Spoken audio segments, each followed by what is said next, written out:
बहुत बढ़िया अवसर है। मंत्र न चले नाम चला लो, नाम न चले तो चतुरासी जी गुनगुनाने लगो।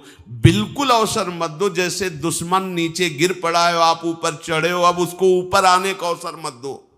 ऊपर आने का अवसर दिया तो अब आपको ऊपर आने का अवसर दुश्मन नहीं दे पाएगा। ध्यान रखना, एक बार अगर अब मन चढ़ गया आपके ऊपर और मनमानी आचरण करा लिया तो आपको भजन लायक नहीं रखेगा, क्योंकि वो समझ चुका है कि तुम ऐसी जगह पहुंच चुके हो कि अगर अब हम इसको हरा ना पाए तो मुझे जिंदगी भर इसका गुलाम बनना पड़ेगा। मन ने देख लिया है कि अब हम मारे जाएंगे, अब मुझे मरना पड़ेगा, तो वो आखिरी कोशिश करके आपका नाश करेगा। बस आप सावधान हो जाओ। इस समय आपके घुटने उसके गर्दन के ऊपर हैं, ऐसा समझो, क्योंकि सदगुरु आश्रय, संत आश्रय, सत्संग, नाम धाम आश्रय। अब वो विचलित हो रहा है, भड़बड़ा रहा है, कोई तो मिले ऐसा, थोड़ा तो हमें जीवन दान दे, क्या विषय भोग, थोड़ा तो मुझे विषय सेवन करने को मिले। चूक कर दी तो फिर गिरा देगा। परमहंस श्री ओंकारानंद सरस्वती जी ले जब बिल्कुल नई अवस्था में सामने उनके गए तो उनका, अच्छा बच्चा, बड़े भाग्यशाली हो, वैराग्य मार्ग में आए हो, पर ध्यान रखना, एक सांप को जब बंदर पकड़ता है तो बोले ऐसे ऐसे जड़ में रगड़ता है, फिर देखता, सू तो नहीं बोला, फिर रगड़ता है, और वो मरने पर भी रगड़ता ही रहता है कि कहीं इसमें जान न। बोले बस ऐसे ही साधु को, साधक को, उपासक को अपने मन को रगड़ना है। राधा वल्लभ सिंह हरिवंश, राधा वल्लभ सिंह हरिवंश, राधा वल्लभ सिंह हरिवंश। अगर सू बोलने का मतलब अगर थोड़ा भी विषय स्फुरण रह गया है तो अभी रगड़ते रहो, राधा वल्लभ सिंह हरिवंश। फिर सच्ची कहते भजन करना नहीं पड़ता। जैसे भजन थोड़ी करना पड़ता है ही नहीं भजन किसी और, कुछ क्या करें, कुछ है ही नहीं यंत्रों में, वो स्फुरते केवल वही। अब उसको भजन थोड़ी करना है, रह ही नहीं गया, कुछ करना ही नहीं रह गया है। हंस रहे, खेल रहे, बात कर रहे, खा रहे, पी रहे, चल रहे, ठाड़े बैठे परे उताना, कबीर काहे हम राहें ठिकाना, हर समय। पर वो स्थिति प्राप्त करने के लिए निरंतर अभ्यास की आवश्यकता है। श्री भगवान कह रहे हैं कि परमम पुरुषम दिव्यम याति पार्थानुचिंतयेत, जो मेरा सदैव चिंतन करता रहता है, दिव्य परम पुरुष का साक्षात्कार उसको अपने चित्त में ही हो जाता है। चित्त स्थान भगवान वासुदेव का है। शरीर छोड़ने के बाद नहीं, शरीर रहते ऐसी आनंद की वृत्ति उदय होती। अब उनके लिए शब्द ही नहीं तो क्या वर्णन करें। ऐसी आनंद की उसी आनंद में वो आनंद समुद्र प्रभु प्रकाशित होने लगते हैं। पर उस आनंद में जहां आपका थोड़ा प्रवेश होता है, आप उलझ करके विषय की तरफ चले जाते हैं। ध्यान देना हमारी इस बात को, यह अनुभवगम्य बात कहते हैं। जब आपको भजन का थोड़ा आनंद मिलेगा तो आप थोड़ा निश्चिंत जैसे होते हैं, उसी समय मन आपको विषयों में फंसा देगा।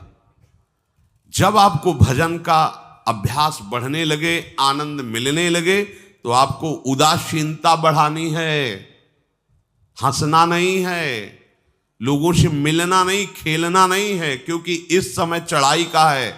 आनंद स्फुरित होने लगा, बचाओ, बिल्कुल आसपास से सुरक्षित हो जाओ। वो आनंद ही आपको ऊपर ऐसी स्थिति में ला देगा जहां ये विषय नहीं ले जाएंगे। भगवान कह रहे परमम पुरुषम दिव्यम याति पार्थानुचिंतयन्, जो निरंतर अभ्यास चिंतन का करता है उससे चित्त में ही भगवत साक्षात्कार हो जाता है। अगर आप सावधान नहीं रहेंगे, चिंतन सही नहीं रहेगा आपका, तो किसी भी अवस्था में ये विषय चिंतन छूटने वाला नहीं। अभी हमारे पास अवसर है, अभी हमारे पास समय है, चूको मत। ये बहुत सूक्ष्म लड़ाई है, ये कोई बाहर के लाठी डंडा गोली वाली लड़ाई नहीं है, ये अंतर की लड़ाई है। इसमें बड़े बड़े हार जाते हैं। अगर कोई जीत पाता है तो एकमात्र भगवान को समर्पित चित्त वाला जीतता है। हमें लगता है आपको बढ़िया समर्पण का अवसर है। अब आप ये जो मना किया जाता है, उन विषयों का भोग करते हैं, विषयों का सेवन करते हैं, तो फिर ऐसा लगता है अब हम नहीं कर पाएंगे, हमारे पास कोई चांस नहीं रह गया कि अब आपको संभाल सके। इसलिए आप सहयोग कीजिए। ये बाहरी आनंद 4 दिन का है, मान जाओ, बाहरी आनंद। ये श्री जी के मार्ग के लिए हम कह रहे हैं किसी जन्म में भगवत प्राप्ति करनी। अगर आप नहीं कर मानोगे, मनमानी आचरण करोगे तो भ्रष्ट हो जाओगे। ये संसार का स्वरूप है, किसी न किसी बहाने से वो आपको सतमार्ग से हटाएगा। ना किसी को घर आने दो, ना किसी के घर जाओ, ना किसी को रंग लगाओ, ना किसी से रंग लगवाओ। अपनी प्रिया प्रीतम के साथ होली खेलो। यहाँ जो सत्संग हो रहा है ठीक है, सुना, एकांतिक किया, कुटिया में जाओ चुपचाप, अपने श्री जी को रंग लगाओ, श्री जी के सामने पद गाओ, श्री जी के सामने नाचो, उन्हीं तो भावना में उनके साथ खेलो, किसी और की जरूरत नहीं। कोई अब दूसरा हमें छुए, दूसरा कोई हमारा अपना बने, अब हमें जरूरत नहीं है। देखो हमारी भाषा समझ में आ रही हो तो समझ लेना, नहीं बाद में पछताओगे। किसी को भी अपने साधन कक्ष में प्रवेश मत दो, किसी को अपनी कुटिया में मत आने। अब आप यहां गृहस्थ नहीं हो, यहां भी रह रहे हो, भले गृहस्थ वेश में रह रहे हो, आप वनवासी हो, आप श्री जी के उपासी हो, कोई व्यवहार की जरूरत नहीं। जब ऐसे रहोगे तो श्री जी आएंगे आपसे खेलने। निष्ठा, हृदय में निष्ठा। अब व्यवहार की गुंजाइश नहीं रह गई, हमारे पास समय नहीं व्यवहार का। हमारी बातें मान लो पर आप लोग मानते नहीं हो, इसलिए रंग नहीं चढ़ पा रहा। अरे वो बेचैन है आपके साथ खेलने के लिए, उनकी तरफ जब देखो ना तो बेचैन है, पर उनकी तरफ कोई देखना ही नहीं चाहता। वो तो यहीं से फुर्सत नहीं मिलती भोगों से खेलने के लिए, संसार के राग में खेलने के लिए। अरे वो तो लालायित है, वो तो खुशी हो रहे कि ये हमारा शरणागत हो गया, अभी हमारी सहचरी बनेगा, हमारी सेवा में आएगा। शरणागत होकर के पीठ कर लिया श्री जी की तरफ, मुख कर लिया संसार की तरफ, तो दोनों लाड़िले उदास बैठ जाते हैं। अब क्या करें, ये तो उधर मुख करके जा रहा है, चलो फिर कभी लौटेगा, वो फिर इंतजार कर रहे हैं। विमुख भये निमिषो ना अकृपा, जब चिते तब। खूब अभ्यास करो नाम जब। कोई होली दिवाली त्योहारी, हमारा सारा त्योहार लाडली लाल से है, इन्हीं के साथ खेलो। देखो तुम्हें बताएं, जो बच्चा बाहर खेलने नहीं जाता तो माता पिता उसके साथ खेलने लगते। कैसे? घुटने के बल चल रहा है तो वो पिता भी घुटने के बल चलेगा उसके साथ साथ। वो तोतली बोलेगा तो वो भी तोतली बोलेगा। देखा है कभी ऐसा? ऐसा कर।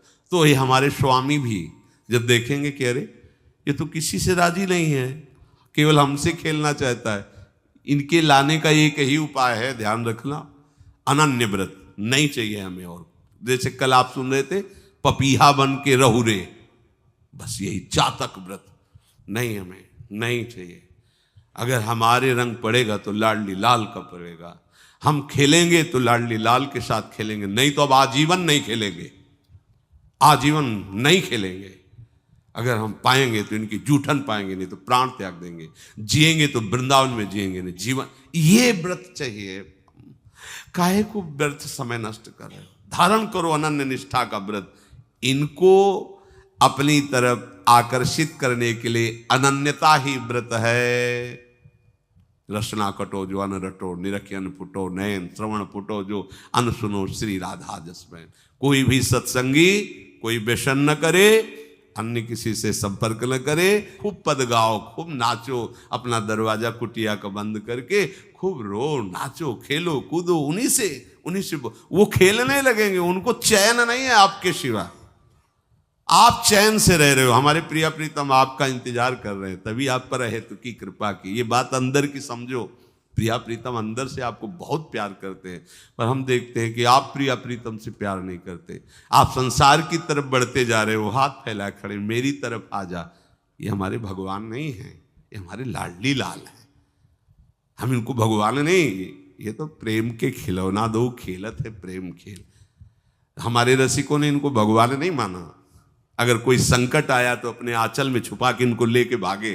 ये नहीं सोचा कि अखिल लोक ब्रह्मांडों का ईश्वर, इसको छुपा के भागने की क्या जरूरत है। चाहे बिहारी जी को, चाहे राधा वल्लभ लाल को, जब कभी कोई ऐसा भय आया है तो ऐसा नहीं सोचा कि भगवान रक्षा करेंगे, नहीं, इनकी रक्षा हमें करनी है। इनको छुपा करके, कभी कामवन में राधा वल्लभ लाल को, कभी बिहार वन में से बिहारी जी महाराज, छुपा छुपा के अपने अपने ठाकुरों। तो हमारे ये लाडले हैं, प्यारे हैं, इन्हीं के साथ खेलना है, इन्हीं में रहना है। अब इन्हीं के पास रहना है, इन्हीं में रहना है। दो बात ध्यान रखो, इन्हीं के पास रहना है, इन्हीं में रहना है, बस। अब यही हम नहीं कर पाते, वही जो शुरुआत सत्संग में की थी, सबकी ममता ताग बटोरी, मम पद मने। ये भारी बात है, भारी बात है। जितनी जल्दी आप उदास हो जाओ संसार से, उतनी जल्दी मुस्कुराहट आ जाएगी प्रिया प्रीतम के मुख में आपके लिए। आप जब मुस्कुरा रहे उधर तो वो उदास बैठे कि हमारी तरफ क्यों नहीं देख रहा। अब हमें अपने प्यारे को उदास नहीं करना, प्यारे को मुस्कुराहट से युक्त करना है। क्या हम उदास हो जाएं?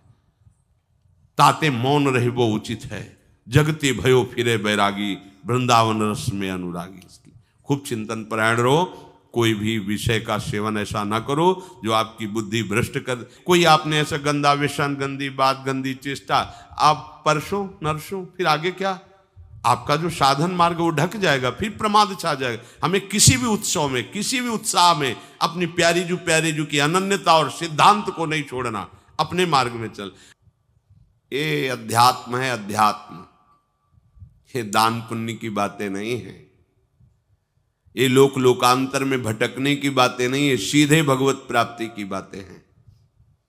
यत करोषि, जो भी तुम करोगे वो तुम्हें अपने आराध्य देव के लिए करना है, आराध्य देव को समर्पित करना है। देहाभिमान अभी कुछ ही समय में गलित हो रहा है, ऐसा आपको अनुभव होने लगेगा। कैसे समझेंगे देहाभिमान गलित हो रहा है? जब आपका अपमान हो और आपको कोई फर्क ना पड़े, आपका सम्मान हो, आपको कोई हर्ष नहीं हुआ, बड़ा लाभ हो गया, कोई सुख नहीं हुआ, बड़ी हानि हो गई, कोई दुख नहीं हुआ, शरीर स्वस्थ है, कोई हर्ष का विषय नहीं, शरीर अस्वस्थ है, कोई शोक का विषय नहीं। यह है देहाभिमान गलित होने का स्वरूप। यत करोषि, तो जो भी हम करें, पापाचरण भी करें तो श्री भगवान को अर्पित कर दें। बोले नहीं, तस्मात् शास्त्रम प्रमाणम ते कार्याकार्यो व्यवस्थितो, जो तुम्हें करना है उसमें प्रमाणित कार्य करने हैं शास्त्र के अनुसार। यत करोषि, अब जो भी करोगे शास्त्र सम्मत करोगे और प्रभु को समर्पित करोगे, देहाभिमान बहुत जल्दी गलित हो जाएगा। यदश्नाशि, अशन भोजन, जो भी पाओगे पहले प्रभु को भोग लगाओगे, देहाभिमान गलित हो जाएगा। मान लो मेरी बात, ये सब 4 दिन के उत्सव, 4 दिन की चांदनी है। शोक समाज पूरा तैयार हो रहा है हमारे ऊपर आक्रमण करने के लिए। तुम्हें क्या पता, शोक का अंधेरा छाने के पहले ही व्यवस्थित जहां पहुंचना है वहां पहुंच जाओ, फिर अंधेरा छा जाएगा, कोई फर्क नहीं पड़ेगा। अभी आप यात्रा ही नहीं प्रारंभ किए हैं और अंधेरा आ गया तो मार्ग ढक जाएगा और जीवन व्यर्थ चला जाएगा। कुछ भी मत खाओ। कैसी धूर्तता हमारी बुद्धि में बैठी है। रसेंद्री की तृप्ति के लिए हम गुरुजनों की आज्ञा को रौंद करके चंद विषयों का सेवन करते हैं। धिक्कार है जीवन को। यदि आज्ञा उल्लंघन करके अमृत भी पीने को मिले तो विष हो जाएगा, ध्यान रखना। इंद्रियों की चाटुकारिता करते हद हो गई। अरे संसारी पुरुष में ऐसा देखे तो चलो, लेकिन जो भगवत मार्ग के पथिक, धिक्कार तुम्हारे जीवन को। प्रियाजू को बिना भोग लगाए अर्पित किए तुम पाने के लिए उत्साहित कैसे हो रहे हो? जिन वस्तुओं को निषेध किया गया है उनकी तरफ स्वप्न में भी अगर गति हो तो जलन होनी चाहिए कि स्वप्न में भी हमने कैसे स्वीकार कर लिया। कभी कभी ऐसा लगता है कि भगवत प्राप्ति बहुत कठिन है, ये समझने वाले नहीं। मेढक को तौलने का अगर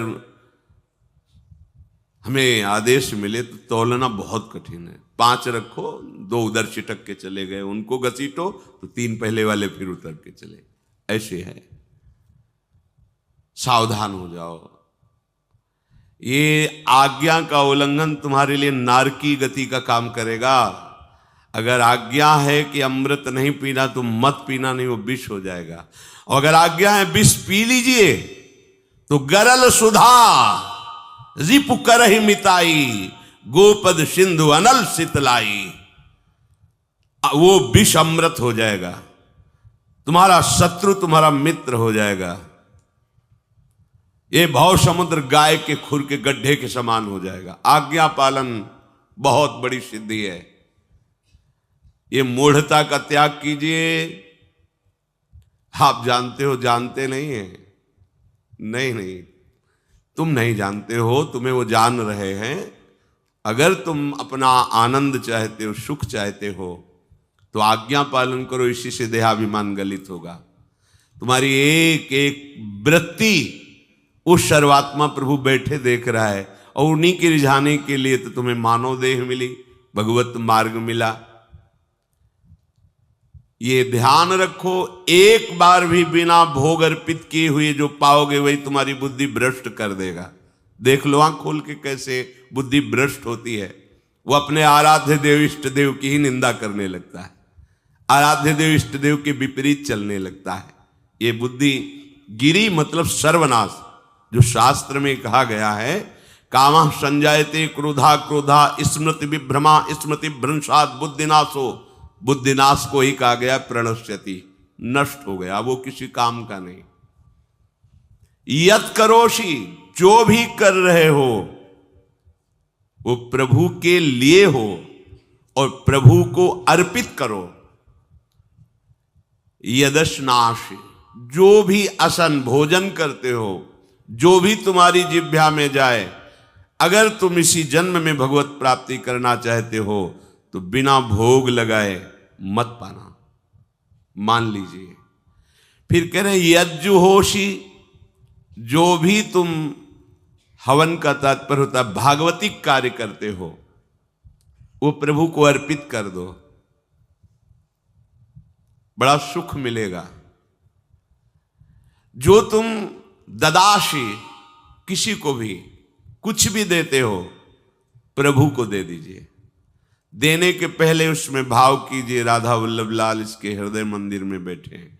अब भोजन जल वस्त्र जो भी आपको उसको दिया तो उस व्यक्ति को नहीं दिया, सीधे ठाकुर जी को दिया, राधा वल्लभ लाल को दिया।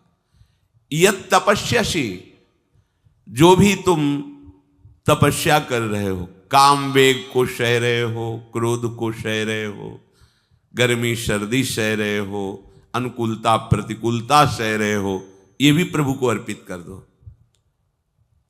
भगवान आदेश कह रहे हैं तत्कुरुष्व मदर्पणम, ये सब मेरे को अर्पित करने का मतलब मेरी पूर्ति नहीं हो जाएगी, तेरी पूर्ति हो जाएगी।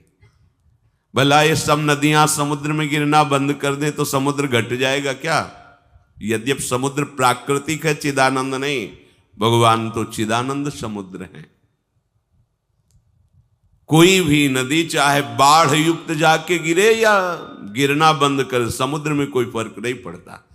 इसीलिए सेवक जी ने कहा है, मांगो मन मनुष्य दासी अपनी कर, पूर्ण काम सदा हृदयम। हे पूर्ण काम प्रभु, यद्यपि आपको मेरी जरूरत नहीं है, पर मैं अपने लिए मांग रहा हूं कि अपनी दासी बना लीजिए।